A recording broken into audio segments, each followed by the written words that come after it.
안녕하세요. 그동안 이 채널의 사연을 들으며 많은 위로를 얻어왔던 평범한 여자입니다. 사는 곳과 나이는 밝히지 않을게요. 제가 겪은 큰 사건이 있는데 아는 사람들이 꽤 많거든요. 사람들은 과정을 보지 않고 결과만 보고 좋은 사람인지 나쁜 사람인지 판별하더라고요.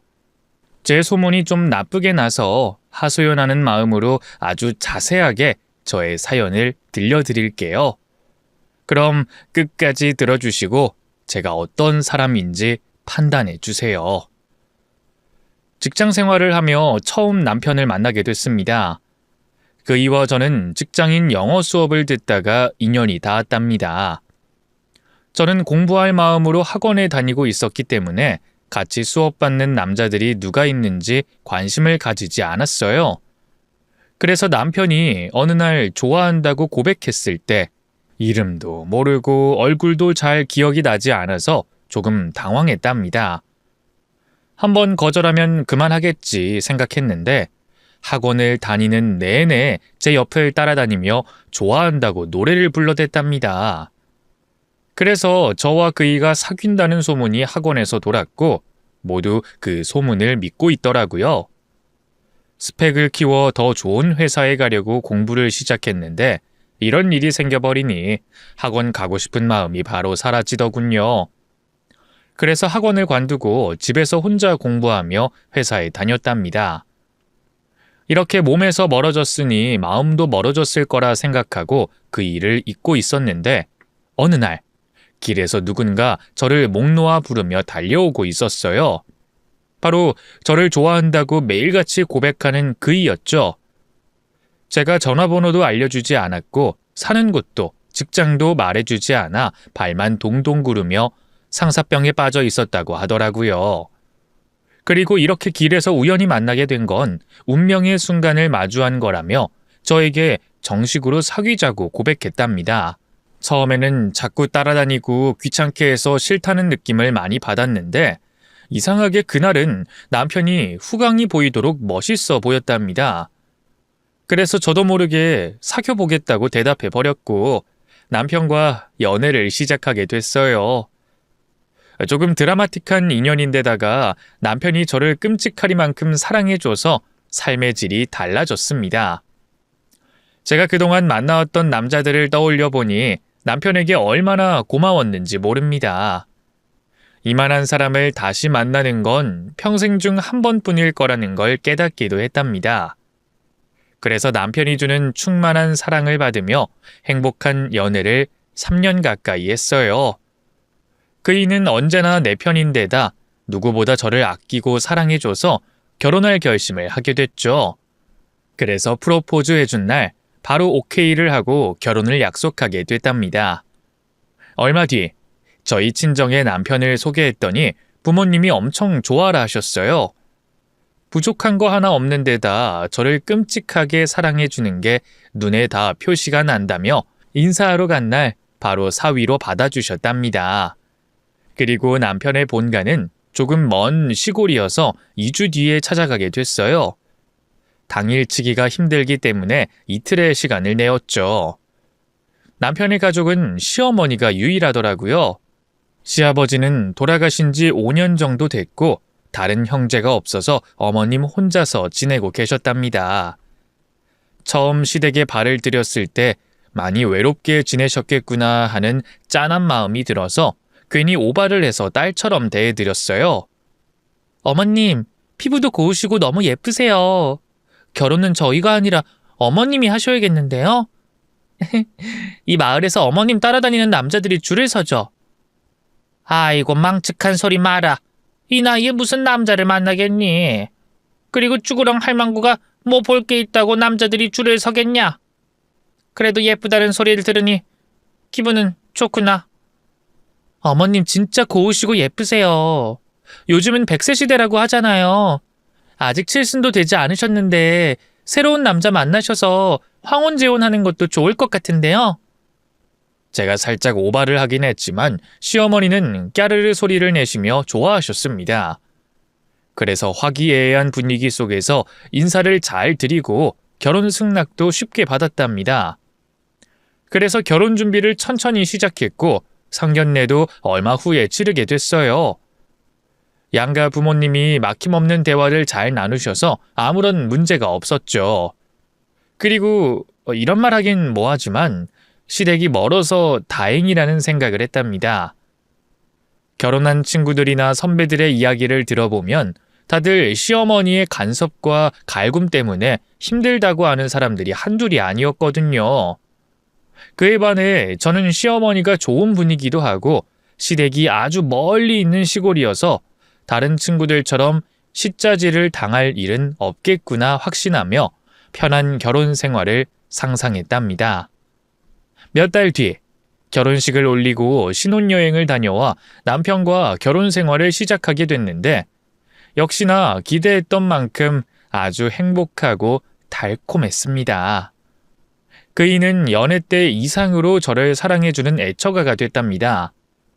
주변에서 제 남편을 본 사람들이라면 누구든지 시집 참 잘 갔다는 이야기를 빼놓지 않고 하셨어요.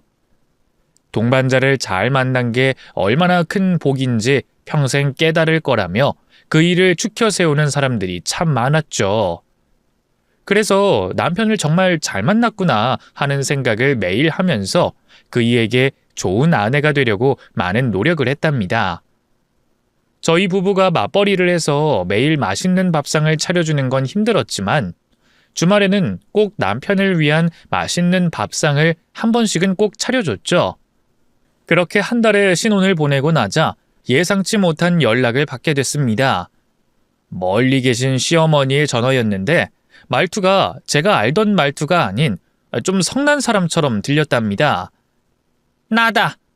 너는 결혼한 지 한 달 다 돼가는데 왜 시애미한테 보고를 안 하는 거야? 일주일에 한 번씩 주는 안부 전화 말고 살림 보고를 하란 말이야. 네? 살림 보고요?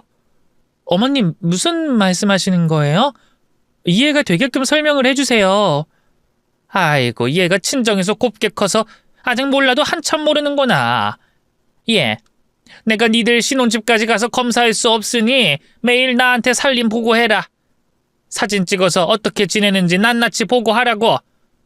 청소 상태, 냉장고 안 사진, 빨래 개킨 사진, 내 아들 밥상, 기타 등등. 네가 신혼집을 어떻게 관리하는지 볼 수 있는 사진을 매일 10장 이상씩 보내라. 저는 시어머니의 말씀을 듣고 이게 무슨 소린가 했어요. 시댁이 멀리 있으니 매일 사진으로 살림을 보고하라는데 미치고 팔짝 뛰겠더라고요. 그래서 전 그건 아닌 것 같으니 알아서 살게 내버려 두시면 안 되겠냐고 말씀을 드렸답니다. 제가 할 말은 하는 성격인데다 괜히 하기 싫은 걸 억지로 하는 사람이 아니거든요. 그랬더니 시어머니는 전화로 난리를 치면서 자신의 말대로 하지 않으면 당장 올라와서 신혼집에 같이 살겠다고 하더군요. 여기서 괜히 시어머니를 이겨먹으려고 하면 안 되겠다 싶어서 그냥 사진을 전송해드리면서 살림을 보고하겠다고 대답해버렸답니다. 남편이 먹는 밥상까지 모두 사진을 찍어서 보내라는데 기가 차서 말도 나오지 않더라고요. 여하튼 하겠다고 했으니 약속은 지키기로 했습니다. 숨김없이 어떻게 살림을 하고 어떻게 밥을 차려서 먹는지 사진으로 다 보내드렸죠. 그러자 사진을 본 어머님이 바로 전화를 주셨어요. 예, 너네 아들이 마른 반찬은 안 먹는 거 모르니? 멸치볶음이다, 진미채다 이런 거는 치아가 상하고 소화도 안 돼. 내 아들은 국물 없으면 밥을 못 먹는 애였다고. 그런데 네가 내 아들 입맛을 다 버려놨다. 내일부터는 내가 시키는 메뉴로 밥상 차리도록 해라. 알아들었냐? 어머님, 아무리 그래도 저도 직장 다니는 사람이에요. 어떻게 매일 어머님이 하라는 대로 상을 차릴 수 있겠어요. 여기 도시에서는 다들 바쁘게 지내서 새끼 밥을 다 챙겨 먹는 사람이 드물다고요. 너 지금 시애미 말에 토다는 거냐? 하라는 대로 할 것이지 어디서 감히 날 가르치려고 들어? 무조건 내가 하라는 대로 해라. 그렇지 않으면 내 당장 너희 집으로 짐 싸서 올라갈 테니까. 시어머니의 결혼 전 다정하고 상냥했던 모습은 모두 가짜였던 것 같습니다. 이렇게 집요하고 꼰대스러운 분인 줄 알았으면 결혼을 쉽게 결정하지 않았을 거예요. 명령조로 이래라 저래라 하는 말을 거스르고 싶었는데 진짜 신혼집에 올라오실까봐 당분간은 시키는 대로 하기로 했습니다. 그래서 아침마다 국을 끓이고 칼질을 해서 반찬을 만들어 상을 차려서 시어머니께 사진을 보냈답니다. 그리고 청소 상태와 빨래 등 10장의 사진을 채워서 함께 보냈죠. 제가 이런 노력을 하고 있다는 걸 알아주시길 바랬는데 시어머니는 똑같이 언성을 높이며 화를 내시더군요. 밥상은 그런대로 형식을 갖춘 것 같더구나. 그런데 서랍장에 있는 옷사진은 뭐냐? 너네 아들을 어떻게 생각하길래 그따위로 빨래를 집어넣은 거야? 네? 뭐가 잘못됐어요? 어머님, 저 진짜 일주일 내내 열심히 했다고요. 뭐가 또 문제인 거예요? 그러자 시어머니는 난생 처음 듣는 말로 저를 당황시켰습니다. 왜 내 아들 옷 위에 네 옷을 올려둔 거냐? 내 아들을 깔아뭉개고 싶은 게야? 감히 계집 따위가 사내 머리 위에 올라가려고 해? 당장 네 옷 밑에 깔고 내 아들 옷 위로 올려라. 떠받들면서 살겠다는 마음으로 다시 정리하라고! 네? 제 옷이 남편 옷 위에 올려진 것 때문에 화가 나셨다고요? 이게 뭐가 잘못된 건가요? 진짜 친정에서 뭘 가르친 건지. 아니지. 네 부모도 모르고 살았나 보구나. 이래서 사람은 배워야 하는 건데 말이야. 네가 어떻게 자랐는지 안 봐도 알겠다. 여하튼 계집인 너는 내 아들보다 위에 있으면 안 돼. 옷뿐만 아니라 모든 물건을 내 아들 거에 밑에다 두거라. 남자는 하늘, 여자는 땅이라는 걸 명심하란 말이야. 세상에 이런 사상을 가지고 있는 사람은 생전 처음 봤습니다. 제 남편이 무슨 조선시대 임금도 아닌데 제 옷을 그의 옷 위에 올린 게 큰 잘못이라며 심하게 타박하더라고요. 여러분은 이게 이해가 되시나요? 저는 하도 기가 막혀서 남편을 불러 앉혀서 제가 당하고 있는 시짜지를 낱낱이 설명해줬습니다. 그랬더니 남편은 당연히 제 편을 들며 시어머니한테 사진 같은 건 다신 보내지 말라고 일러줬어요. 자기가 전화로 따끔하게 뭐라 하겠다며 아무것도 신경 쓰지 말고 아침밥도 그만 차리라고 하더군요. 그래서 남편의 말을 듣고 그대로 실천하는데 시어머니가 성난 목소리로 또다시 전화를 걸어왔습니다. 너네 아들한테 뭐라고 말했길래 우리 효자 아들이 나한테 큰 소리를 치냐? 이제 보니 너 여우가 따로 없구나. 네가 내 아들을 어떻게 구워 삶았는지 몰라도 난 여기서 포기하지 않는다. 빨리 하던 대로 나한테 사진으로 보고하도록 해. 어머님, 정말 이렇게까지 하셔야겠어요? 어머님이 이러시면 저랑 남편 사이가 계속 좋지만은 않을 건데 괜찮으시겠어요? 뭐야? 지금 내 아들을 쥐잡듯이 잡겠다는 말을 하는 거냐? 이 고약한 것. 너 진짜 시애미가 얼마나 무서운 사람인지 보여줘야 정신 차리고 말을 들을 거냐? 아니에요. 알았어요, 어머님. 내일부터 다시 사진으로 보고 드릴게요. 저는 시어머니가 원하는 대답을 들려드리고 머리를 쓰기로 했답니다. 일전에 찍어뒀던 사진을 재탕해서 보내기로 한 거죠. 사진 찍은 날짜를 수정해서 보내면 알아차리기 어려울 거라 생각했답니다. 그래서 남편과 자유롭고 편하게 보내며 조작된 사진을 보냈어요. 아주 정리가 잘 된 살림 상태와 밥상을 하루도 빠짐없이 보냈죠. 며칠 동안은 속으셨는데 일주일 뒤에 사진에 찍힌 진한 달력 때문에 덜미를 잡히고 말았답니다. 시어머니는 자신을 속였다는 것에 기분이 많이 상하셨는지 며칠간은 연락이 닿지 않았어요. 그런데 며칠 뒤 퇴근하고 남편과 외식을 하고 집으로 돌아갔더니 현관문 앞에 시어머니가 서 계셨습니다. 연락 한 통 없이 찾아와서 무작정 기다리고 계셨던 겁니다. 한 손에는 짐가방이 들려 있었는데 무슨 일로 오신지 바로 알겠더라고요. 저희 집에 들어와서 감시하면서 살겠다는 의지를 보이더군요. 나 당분간 여기서 지낼 생각이다. 너희들이 제대로 사는 걸 확인하고 내려갈 생각이야. 그러니까 개판인 살림 고쳐줄 때까지 날 내보낼 생각 말아라. 알겠니? 저와 남편은 동시에 당황했고 어쩔 줄 모르는 표정으로 가만히 서 있었어요. 그러다 이내 멀리서 오신 손님을 계속 밖에 세워두는 건 아닌 것 같아 일단 현관문을 열고 시어머니와 함께 신혼집 안으로 들어갔습니다. 그러자 시어머니는 곧장 빈 방을 귀신같이 찾아내 들어가셔서 짐가방을 푸셨어요. 거기서 나가라는 말을 한다는 건 말도 안 되는 일이었기 때문에 가만히 두고 보기로 했답니다. 이에 남편은 시어머니한테 짜증을 내며 왜 잘 사는 저희 집에 와서 회방을 놓으려고 하냐며 볼멘 소리를 했어요. 하지만 시어머니는 어떤 말도 통하지 않았습니다. 그저 저희 집안이 제대로 굴러가는 게 보일 때까지 함께 살겠다고 말씀하시고 문을 닫아버리셨어요. 이튿날 시어머니가 새벽 5시에 안방문을 열고 저를 깨우셨습니다. 아무리 어른이지만 잠자고 있는 신혼부부의 방을 막 열고 들어오는 건 아니지 않나요? 저는 기분 나쁜 표정을 짓고 일어나서 불만을 토로했습니다. 어머님, 새벽 5시예요. 저희는 출근 시간이 9시인데 벌써 깨우시면 어떡해요. 그리고 저희 방에 노크도 없이 막 들어오시는 건 아니라고 봅니다. 너 참이 털겠냐? 난 이거 어려워해야 할 시어머니야. 어디 눈을 부릅뜨고 대들어? 당장 튀어나오지 못해?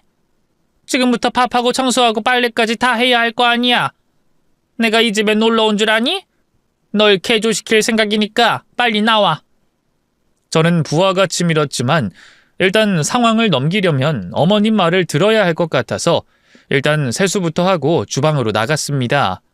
그러자 12첩 반상을 차려야 한다며 저에게 이것저것 일을 시키셨고 청소와 빨래를 시키시며 옆에서 감시하시더군요. 그런데 어머님은 제가 하는 모든 게 마음에 들지 않았는지 잔소리를 끊이지 않고 하셨습니다. 넌 친정에서 뭘 배우고 온 거냐? 네 애미도 집에서 이런 식으로 살림하니? 어떻게 눈에 보이는 곳만 대충 닦고 마는 거야? 구석구석 먼지 안 톨 없도록 깨끗이 닦으란 말이야. 어머님, 여기서 저희 엄마 이야기가 왜 나와요? 그리고 네 애미라뇨? 저희 엄마가 남편한테 시어머니를 이런 식으로 욕하면 좋으시겠어요? 말씀 조심하세요. 어쭈 이것 봐라. 명랑한 애인 줄 알았더니 맹랑한 년이었네. 야 이년아, 내가 네 애미보다 나이를 훨씬 더 많이 먹었어. 그리고 아들 둔 엄마가 딸을 둔 엄마보다 위인 거야. 아들 못 낳은 애미가 뭐가 잘났다고 말대답을 하고 지랄인지. 어머님, 그만하시죠. 지금 말도 안 되는 소리로 혼내시는 거 모르세요? 자꾸 이러시면 저 남편하고 계속 못 살아요. 어머님이 이런 분인 줄 알았더라면 결혼이고 뭐고 엎어버렸을 거라고요. 한 번만 더 제 부모님 욕하시면 못 참습니다. 아시겠어요? 제가 이를 악물고 눈에 불을 켜면서 말했더니 그제야 시어머니의 입이 닫히더군요. 제가 만만하지 않은 상대라는 걸 알았으면 입을 조심해야 한다는 걸 알아야 할 텐데 다음 날도 다다음 날도 심하게 갈구시며 부모님 욕을 심하게 하셨습니다. 이에 남편은 매번 제 편에 서서 시어머니께 심하게 대들어봤지만 하나도 통하지 않더라고요. 그이는 시어머니를 내쫓으려고 짐가방을 싸서 등 떠밀며 내보내려고 했답니다. 하지만 억척스러운 시어머니는 아랑곳하지 않고 꿋꿋이 신혼집에서 버티더라고요. 그러다 남편이 야근하는 금요일 저녁에 시어머니와 제가 심하게 말다툼을 시작했습니다. 이번에도 당연히 부모님 욕을 하며 제 살림이 부족한 거로 갈굼을 당했어요. 도대체가 살림이 왜 늘지를 않는 거냐? 네 애미애비는 도대체 널 낳고 뭘 가르친 거니?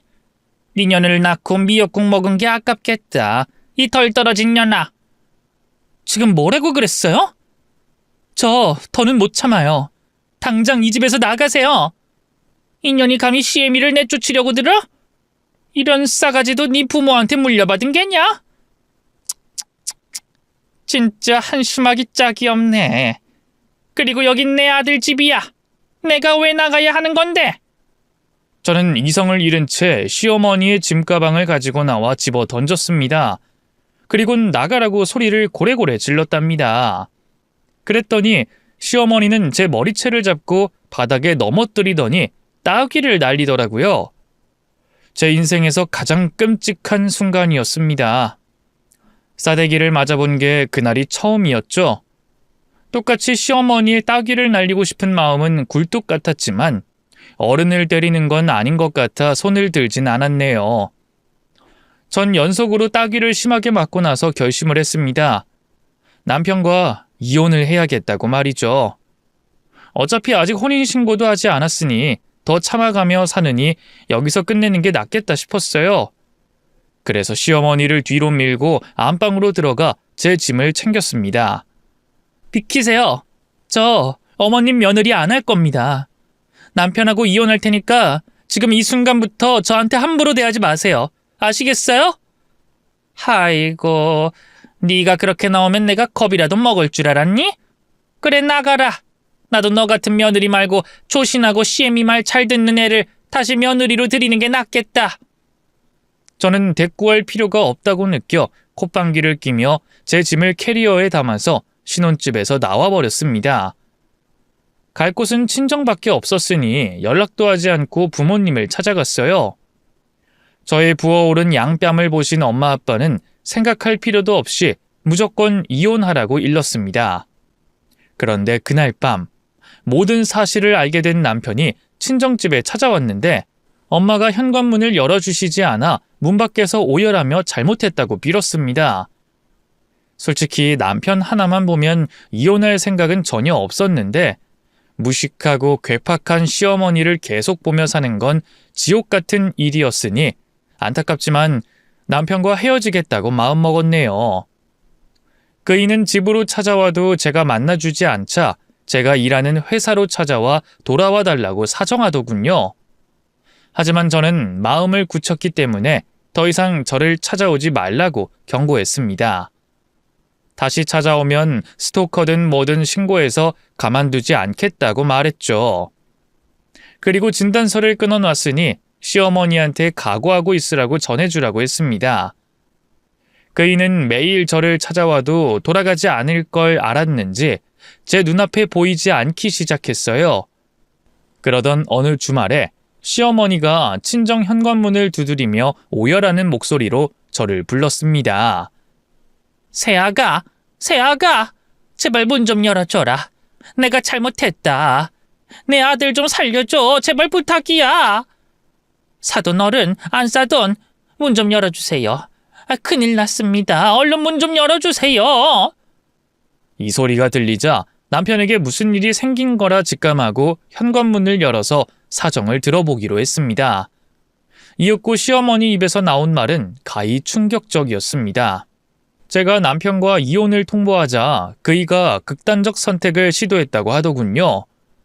시어머니가 시장에 다녀와서 남편을 발견해서 급하게 119를 불러 응급실에 실려가 겨우 안정을 취했답니다.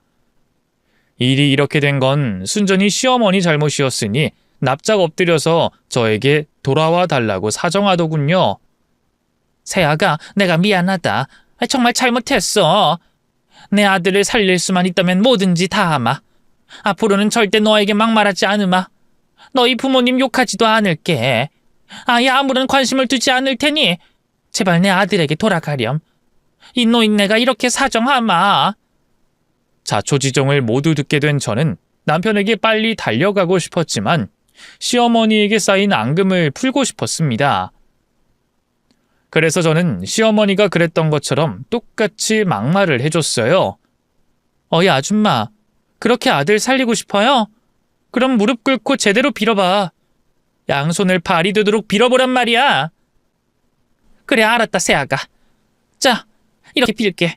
제발 내 아들 떠나지 말거라. 네가 없으면 내 아들 죽고 말 거야. 이 노인네를 평생 미워하면서 살아도 되니까 제발 내 아들만은 살려줘라.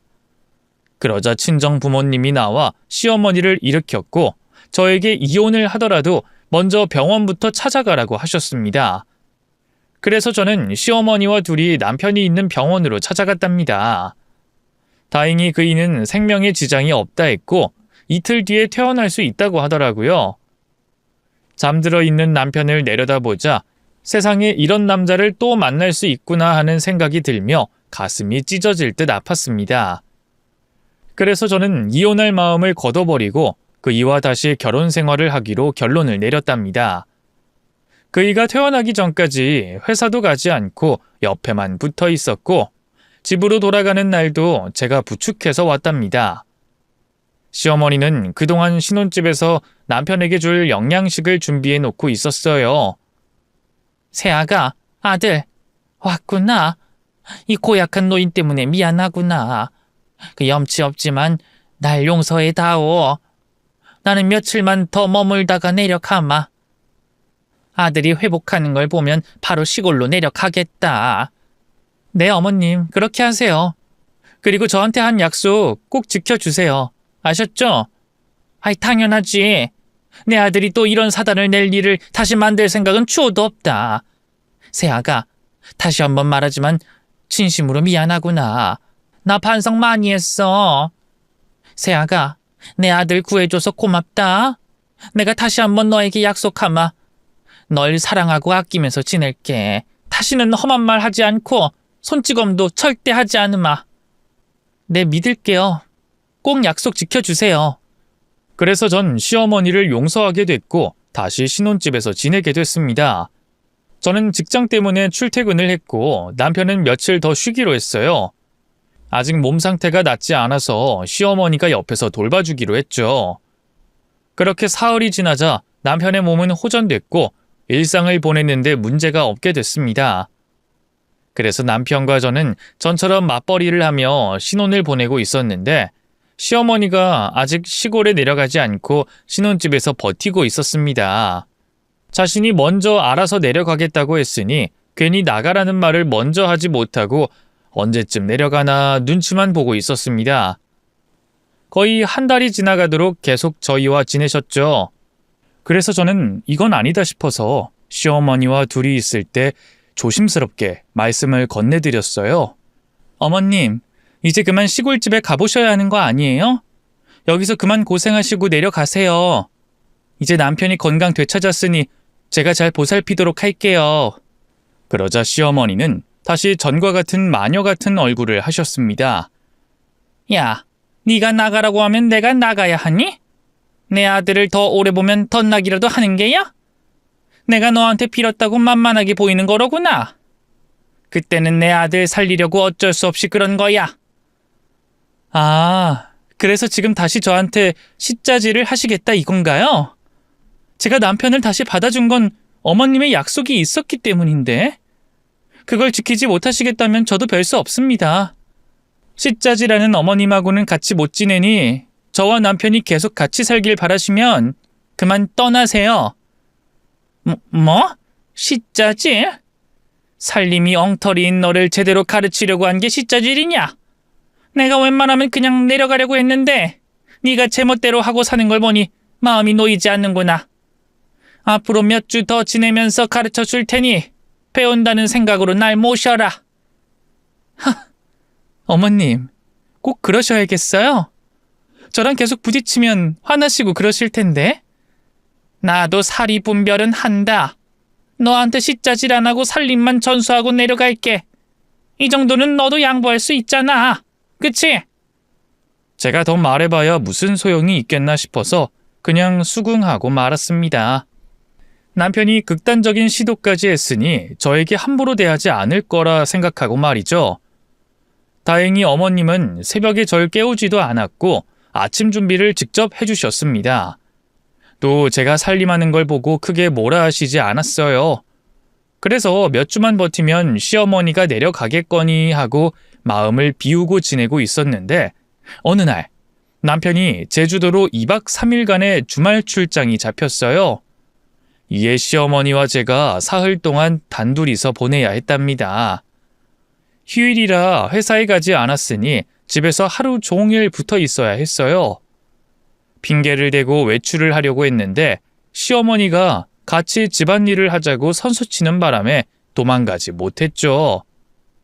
곧 집안 대청소를 하기 시작했는데 시어머니는 감독만 하시고 저에게 이거 해라 저거 해라 하시며 명령을 하셨어요. 남편이 없어 기가 살았는지 예전의 마녀 같은 표정이 드러나더군요. 저는 사흘만 참자는 심정으로 온몸이 쑤셔도 실은 내색하지 않고 집안 청소를 아주 깨끗하게 했답니다. 그런데 제가 빨래를 개키는 과정에서 실수로 남편 바지 위에 제 바지를 올렸어요. 이를 본 시어머니는 불같이 화를 냈답니다. 너 지금 내 아들을 깔아뭉갠 거니? 내가 몇 번을 말했는데 아직도 정신을 못 차리고 이 지랄하는 거야? 시애미가 하는 말을 귓구녕으로 듣지 않고 똥구녕으로 듣는 거냐? 대가리가 그렇게 나빠서 어디다 쓰니? 기분이 확 나빴지만 분위기를 바꾸려고 애써 웃으며 사과를 했습니다. 어머님 실수했네요. 죄송해요. 그게 지금 죄송한 태도니? 내 아들이 너 없으면 죽고 못 산다고 해서 자신만만한 모양인데 그게 얼마나 갈 것 같으냐? 네가 이런 식으로 시애미 무시하고 천대하면 나중에 내 아들한테 버림당할 수도 있다고. 그러니까 나한테 잘하란 말이야. 더 참았어야 했는데 제 성격상 그냥 넘어가지 못하겠더라고요. 그래서 하고 싶은 말을 그대로 전했습니다. 어머님, 제가 어머님한테 못한 게 뭐가 있죠? 시키는 거 잘하고 있고 대들지도 않잖아요. 남편 옷 위에 제 옷을 올리면 안 된다는 말도 안 되는 사상에도 반기 들지 않고 고분고분하게 말 듣잖아요. 어머님, 슬슬 제가 미워지는 모양인데 그만 시골로 내려가시는 게 어때요? 시어머니가 12조로 말씀하시길래 저도 질 수 없어서 그만 떠나라고 운을 띄웠습니다. 그랬더니 갑자기 흥분한 어머님이 제 머리채를 확 잡아채더군요. 저는 비명을 지르며 그만두라고 일렀습니다. 아유, 어머님, 그만하세요. 저한테 잘하겠다 하시더니 또 이러시는 거예요?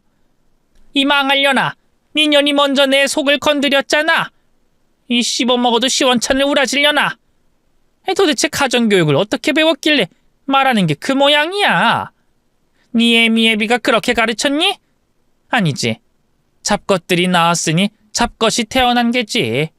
안 그래 이 잡년아? 너 오늘 내 손에 죽어봐라. 이 우라질년? 시어머니는 한 손으로 제 머리채를 잡고 다른 손으로 따귀를 날려댔습니다. 여러 대 맞았더니 저도 이성을 잃고 말았답니다. 그래서 시어머니와 똑같이 머리채를 잡고 힘으로 제압했습니다. 당연히 젊은 제가 힘이 더 셌으니 상황은 금세 역전됐어요. 어른이고 시어머니고 간에 제 부모님을 욕하고 저를 때린 사람은 가만두고 싶지 않았습니다. 그래서 있는 힘껏 따귀를 실컷 날렸답니다. 며느리가 시어머니를 때린다는 건 상상할 수 없는 일이지만 저는 예외였어요. 이미 이혼할 마음을 먹었으니 저한테 맞고 있는 여자는 시어머니가 아니라 그냥 아줌마였으니까요. 연신 따귀를 날려줬더니 시어머니의 눈이 밤탱이가 됐고 쌍코피가 터지는 바람에 꼴이 사납게 돼버렸네요. 어머님, 아무래도 어머님은 고쳐지지 않을 것 같네요. 저 어머님 며느리 안 하렵니다. 제가 남편과 헤어질 생각하면 가슴 아프고 안타깝지만 당신 같은 시어머니를 평생 보고 사느니 헤어지는 게 낫겠습니다. 그러니 오늘 제 손에 돼지게 맞고 고부사히 끝장냅시다. 이 망할년 이하 동문이다. 시애미를 때리는 천하의 호로 새끼를 내 며느리로 계속 두고 싶지 않다. 내 아들도 이 사실 알면 널 버리고 나한테 올 거라고. 너 이리 와. 오늘 니년 초상 치르게 해주마. 그래요, 얼마든지요. 어차피 남남인데 끝장 보자고요. 덤벼봐 이 고약한 마녀야. 시어머니가 두 주먹을 휘두르며 저를 공격했지만 가볍게 피하면서 따귀를 계속 날려댔습니다. 제 손이 아주 매운 데다 엄청나게 많이 갈겨서 시어머니는 곧 바닥에 쓰러지고 말았어요.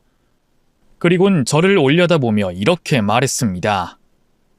날 이렇게 만들었으니 내 아들은 너한테 가지 않을 거다. 너 같은 쓰레기년한테 찾아갈 리 없다고. 이 등신 같은 애미애미한테 태어난 인년여나. 끝까지 막말이군요. 역시 어머님은 제 기대를 저버리지 않으시네요. 그럼 저는 진짜로 이 집에서 나갑니다. 나중에 저 찾아와서 빌려고 하지 마세요. 무슨 짓을 해도 당신과 당신 아들과 끝이니까. 미친 것, 아직도 잘난 체구나. 내 아들이 내 꼴을 보고도 너한테 다시 갈까? 그런 일은 절대 없으니 꺼져. 앞으로 내가 너와 네 부모를 저주할 테니 지옥 같은 인생을 살게 될 것이다. 이 사악한 여우년아. 저는 미친 소리만 짓거리는 시모에게 혀를 차고 나와버렸습니다. 이번에는 무슨 일이 있어도 무조건 이혼할 생각이었답니다. 사실 혼인신고를 아직까지 하지 않아서 법정에 갈 필요도 없었네요. 그렇게 친정으로 다시 돌아갔더니 부모님이 저를 꼭 끌어안으시며 세상에는 남자가 많으니 마음 정리하라고 조언해 주셨습니다. 그런데 출장에서 돌아온 남편이 제가 신혼집을 떠난 걸 알게 되자 전처럼 저를 다시 찾아와서 용서를 빌었어요. 시어머니가 일방적으로 맞았다는 말을 듣긴 했지만 절대 믿지 않는다면서 저에게 시모와 인연을 끊을 테니 제발 다시 돌아와 달라고 울부짖었습니다. 하지만 강하게 마음을 먹은 저는 무슨 짓을 해도 돌아갈 일이 없다고 확실하게 이별을 통보했답니다. 그이는 힘없이 돌아갔고 일주일 뒤에 시어머니가 저를 찾아왔어요. 이번에도 남편이 극단적인 시도를 했다며 용서를 빌려왔습니다. 새아가 미안하다. 제발 우리 아들 좀 살려줘. 이놈이 또 극단적인 시도를 했다. 지금 중환자실에 있어. 새아가, 네 얼굴 보면 바로 일어날 거야. 그러니 제발 나와 같이 병원으로 가자. 이 아줌마가 여기가 어디라고 와? 당신이랑 나는 남남인 거 잊었어? 누가 당신 며느리라고 떠드는 거야? 네 아들이 죽든지 말든지 나라 상관없어. 새아가, 내가 순간 미쳤었나 보다. 너한테 다신 막말하지 않고 손대지 않겠다고 했는데 그날은 내가 이성을 잃었어. 나도 모르게 나온 행동이라고. 새아가, 너의 넓은 마음으로 한 번만 더 용서해 주거라. 이 늙은이가 이렇게 비마. 시어머니는 제가 말하지도 않았는데 알아서 무릎을 꿇고 손이 발이 되도록 빌더군요. 이번에는 저희 부모님도 용서해 줄 마음이 없어 가만히 구경만 했습니다. 한참 동안 싹싹 빌던 시어머니는 안 되겠다 싶었는지 벌떡 일어나 저에게 소리를 질렀습니다. 이 망할려나. 내 아들이 죽어간다는데 가만히 있겠다는 거야? 이 추악하고 못 배워먹은 년아. 네 애미애비도 가만히 있는 걸 보니 다 똑같은 짐승 새끼들이로구나. 에라이, 이 빌어먹을 잉여 새끼들. 오늘 나 죽고 니들 다 죽을 줄 알아. 역시나 시어머니는 자신의 아들을 살리려고 쇼를 한 거였습니다. 본색을 드러내며 달려들자 무척 반가웠어요. 이렇게 나와야 다시 한번 응징해 줄 수 있었으니 반가운 마음으로 시어머니의 주먹을 피하고 뺨따구를 세게 후려쳤답니다. 아줌마, 정신이 좀 드세요? 어질어질하시죠? 그러게 왜 남의 집에 와서 울고불고 쇼를 하다가 행패까지 부리고 지랄이세요? 나이를 곱게 드셔야지. 아무래도 아줌마는 나이를 똥구멍으로 쳐드셨나 봐요. 이 죽일년. 아직 난 시작도 안 했다. 지금부터 너랑 네 애미애비를 싹 쓸어버리겠어. 지옥으로 보내주겠다고. 다시 일어난 시어머니는 저희 부모님을 향해 달려들었습니다. 휘청거리며 양팔을 휘두르면서 말이죠. 이에 저희 엄마가 손끝으로 시어머니의 울대를 빡 하고 갈겼습니다. 그러자 시어머니는 침을 질질 흘리면서 혼절했답니다. 엄마의 한 방에 상황이 끝나버렸죠.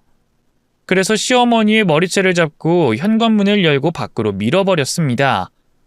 그게 제가 본 시어머니의 마지막 순간이었답니다. 다행히 남편은 중환자실에서 몇 주 있다가 일반 병실로 옮겨졌다고 하더군요. 제가 이별을 통보한 지 2달 만에 저를 다시 찾아왔습니다. 만남을 거부했더니 마지막으로 할 말이 있다면서 잠깐이면 된다고 하더라고요. 여보, 미안해. 내가 못나서 엄마와 당신 사이를 중재시키지 못한 것 같아. 됐어. 이제 와서 그런 말해서 뭐해. 우린 이미 끝난 사이잖아. 그러니까 다음에 만나는 여자는 시어머니를 맞춰줄 수 있는 조신한 여자를 찾아. 나처럼 할 말 다 하고 기센 여자 찾지 말고. 알았지? 아니, 당신과 닮은 여자를 찾을 거야. 그 여자는 내 엄마를 볼 일이 없을 거거든. 그이는 시어머니와 진심으로 인연을 끊으려고 작정한 모양이었습니다. 왜? 어머님이랑 안 보고 살려고? 아무리 미워도 당신의 유일한 가족이잖아. 당신에 대한 사랑이 너무 지나쳐서 나를 못 살게 군 거라고. 아니, 엄마는 내가 자신의 인형인 줄 알아. 어렸을 적을 떠올려 봤더니 난 독립하기 전까지 엄마 치마폭 안에서 살았던 것 같아. 엄마가 시키는 건 뭐든 다 했지. 친구도 정해주는 애들하고만 어울릴 수 있었고 장래희망도 경찰관이었는데 엄마가 대기업 회사원으로 바꾸라고 해서 그렇게 했어. 생각해보니 나도 엄청나게 많이 맞으면서 자랐더라. 그때는 엄마가 세상의 전부라고 생각해서 모든 걸 들어줬지만 이젠 달라. 사랑하는 여자를 놓치게 되니까 엄마라는 사람이 증오스럽더라. 내가 극단적인 시도를 한 건 당신 때문이기도 하지만 엄마를 나에게서 떨어뜨리고 싶어서였던 것 같아. 고로 내가 행복하게 살 길은 엄마를 떠나야 가능할 것 같아. 그이의 말을 들어보니 과거부터 많은 상처를 안고 살아온 것 같았습니다. 그래도 저는 조금도 흔들리지 않았습니다. 당신이 어머님이랑 인연을 끊든지 말든지는 더 이상 나랑 상관없어. 난 당신을 절대로 받아주지 않을 거니까. 그래, 알고 있어. 나도 더는 당신을 붙잡을 용기가 없다. 당신한테 또 상처 주느니 헤어지는 게 낫다고 깨달았어. 여보, 마지막으로 사과하고 떠날게. 진심으로 미안해. 그리고 행복하길 바래. 응, 고마워. 당신도 다음 사랑은 꼭 성공하도록 해. 그럼 우리는 앞으로 절대로 만나지 말자. 그렇게 남편과 저는 악수를 하고 헤어졌답니다. 이후 남편이 진짜로 멀리 떠났는지 시어머니가 반쯤 넋이 나간 얼굴로 저희 친정에 찾아왔어요. 울고불고 난리를 치는데 무슨 말도 하고 싶지 않아 바로 경찰을 불러 쫓아내버렸습니다. 이후로 남편은 어디로 떠났는지 소식을 듣지 못했답니다.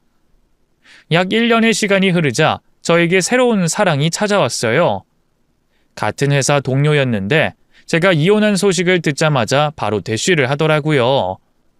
그이는 아직 총각이었는데 이혼녀 딱지가 붙은 게 상관없다며 저돌적으로 다가왔습니다.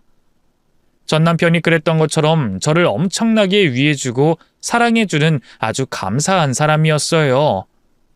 그래서 연애를 하면서 결혼할 마음이 생기자 그이의 가족 관계에 대해서 물었습니다. 자기야, 자기는 가족이 몇 분이야? 부모님이나 형제 관계가 어떻게 돼? 나?